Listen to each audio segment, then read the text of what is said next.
രാത്രിയാകുമ്പോൾ അലർജിയായിട്ട് ബന്ധപ്പെട്ട് നിർത്താതെയുള്ള തുമ്മി തുമ്മി ഉറക്കം പോകുന്ന അവസ്ഥ, അതേപോലെ മൂക്കടപ്പ്, അതേപോലെ കണ്ണ് ചൊറിച്ചില്, മൂക്ക് ചൊറിച്ചിൽ പോലെ അലർജി വെള്ളം കൂടി നിൽക്കുന്ന അവസ്ഥ. അങ്ങനെയാണ് നിങ്ങൾക്കെങ്കിലും വീട്ടിൽ നിന്ന് ഉണ്ടാക്കാൻ പറ്റുന്ന ഒരു അടിപൊളി ഡ്രിങ്ക് ഉണ്ട്.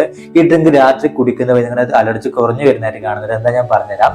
ഒരു ഗ്ലാസ് പാലെടുക്കുക, ആ പാല് നല്ലോണം തിളപ്പിക്കുക. അതിലോട്ട് എന്ത് ചെയ്യുക, ഒരു 1/2 ടീസ്പൂൺ മഞ്ഞപ്പൊടി ഇട്ട് കൊടുക്കുക, 1/4 ടീസ്പൂൺ കുരുമുളക് പൊടി ഇട്ട് കൊടുക്കുക. എന്നിട്ട് എന്ത് ചെയ്യുക, നല്ലോണം മിക്സ് ആക്കുക.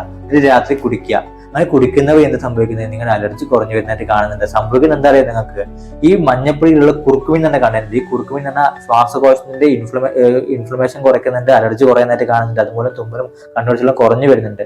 കുരുമുളക് എന്തിനായി മഞ്ഞപ്പൊടിന്റെ കൂടെ ചേർക്കുന്ന അറിയോ? ഈ മഞ്ഞപ്പൊടിന്റെ ഗുണങ്ങൾ ഇരട്ടിയാവും കുരുമുളക് കൂടി ഉൾപ്പെടുത്തുകയാണെങ്കിൽ. അതുകൊണ്ടാണ് നമ്മൾ കുരുമുളക് ഉൾപ്പെടുത്താൻ പറയുന്നത്. പക്ഷെ എന്നാൽ ചില ആൾക്കാർക്ക് ഈ പാല് കഫക്കെട്ടാണെന്ന് പറയുന്നുണ്ട്. അങ്ങനെ ആൾക്കാർ എന്ത് ചെയ്യുക, പാലിന് പകരം തേനാക്കിയാൽ മതി കേട്ടോ. തേൻ ചൂടാക്കൊന്നും വേണ്ട, നോർമൽ തേനിലോട്ട് തന്നെ ഈ മഞ്ഞപ്പൊടിയും കുരുമുളക് പൊടിയും ആക്കിയിട്ട് ചാലിച്ച് രാത്രി കഴിച്ചാൽ മതി കേട്ടോ. അത് ചെയ്ത് നോക്കിയിട്ട് അഭിപ്രായം കമന്റ് പറയാം.